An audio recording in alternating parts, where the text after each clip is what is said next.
মুসলিম মানে গোটেই মুসলিমকে হাকাও মানে একদম ব্ৰহ্মপুত্ৰৰ পৰা ভাহি কিনে বাংলাদেশত যাব লাগিব।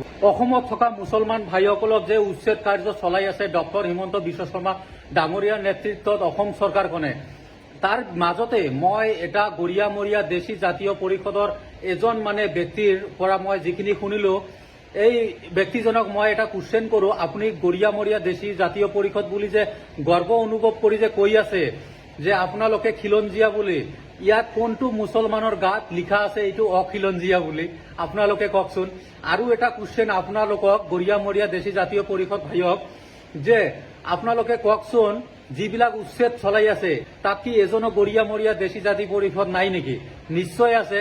ইয়াতে চৰকাৰখনে, বিজেপি চৰকাৰখনে কোনো গৰিয়ামৰীয়া, কোনো আমচু, কোনো এবি আমচু বা যিকোনো সংগঠন মুছলিম সমাজৰ কোনো দেখা নাই যে এইটো গৰিয়ামৰীয়া, এইটোক ৰাখিব লাগিব, এইটো আমচু, এইটোক উঠাই দিব লাগিব, এনেকুৱা কোনো আমাৰ কি অসম চৰকাৰখনে কৰা নাই।